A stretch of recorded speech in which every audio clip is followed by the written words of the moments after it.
साथ है emerging social activist दूर दराज इलाका तहसील बनी से मिस्टर लेखराज ठाकुर। और मणिपुर जो कई महीनों से जल रहा है, ऐसा लग रहा है कि जैसे भारत का हिस्सा नहीं है। इसी सिलसिले में ये दुखित होकर स्टेटमेंट जारी करना चाहते हैं। लेखराज जी, थैंक यू।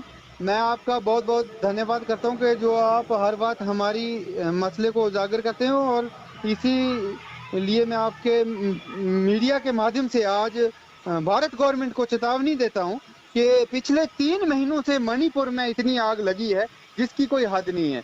लेकिन हमें ऐसा लग रहा है कि भारत गवर्नमेंट ऐसा समझ रही है कि मणिपुर जो है ये हिंदुस्तान का हिस्सा ही नहीं है।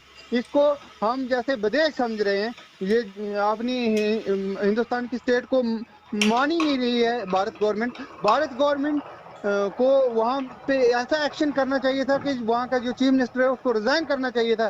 शर्मनाक बात है कि एक वहां पे हमारी हिंदुस्तान की बहनों को वहां पे शरेआम पीटा और जान से हत्या कर दी। ये बहुत शर्म की बात है, शर्म भारत गवर्नमेंट के लिए कि इन्होंने कम से कम अगर वहां पे ऐसा दंगा हुआ तो वहां पे कम से कम कोई स्टेटमेंट तो देनी चाहिए। ये ऐसे मुंह को चुप्पी लगा के बैठे कि जिसकी कोई याद नहीं है। मैं इसके लिए बहुत शेमफुल गवर्नमेंट समझूंगा कि ये जो इस किस्म का व्यवहार वहां पे मणिपुर के लिए इन्होंने किया। जब इन्होंने एक औरत को जो है वो महिला को लाया था तो हमारे प्रधानमंत्री बोलते थे, भाइयों बहनों, हमने देश की महिला को, आदिवासी महिला को एक राष्ट्रपति बनाया। क्या ये रूल ऑफ लॉ है? क्या ये डेमोक्रेसी है? क्या बताएंगे? नहीं, मेरी बात सुनो। अगर आदिवासी बहन को रूल ऑफ लॉ बनाया इन्होंने, बहुत अच्छी बात है। लेकिन कम से कम जो हमारे हर भाषण में और हर बात में ये यही कहते हैं कि बेटी बचाओ और बेटी पढ़ाओ, और बेटी बचाओ और ये बेटी बचा रहे हैं और ये बेटी पढ़ा रहे हैं।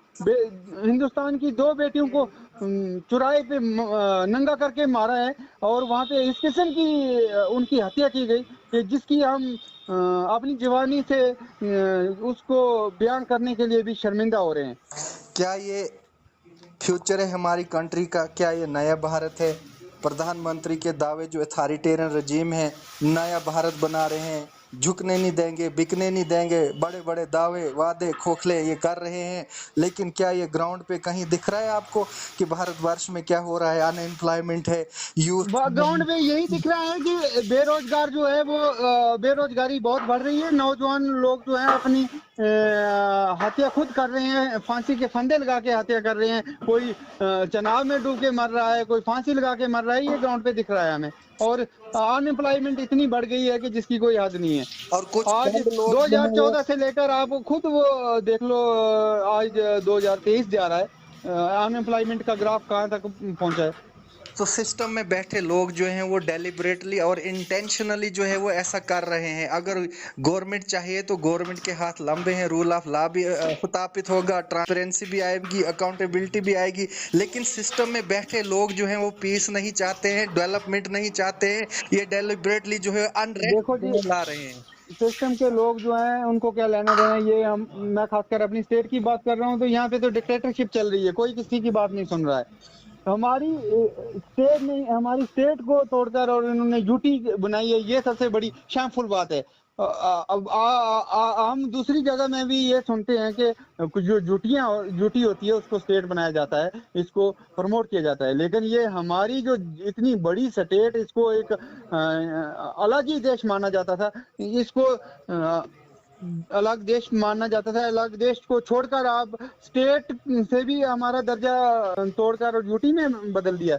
आखिरी क्वेश्चन है लेखराज जी, भारतवर्ष के यूथ के लिए, स्पेशली जम्मू कश्मीर के यूथ के लिए आप क्या बताना चाहेंगे कि इस भंवर से जो है कैसे निकले? क्योंकि क्राइसिस है हर जगह, इसको कैसे ओवरटेक करें? क्या बताएंगे? मैं तो यूथ को यही बताना चाहता हूँ कि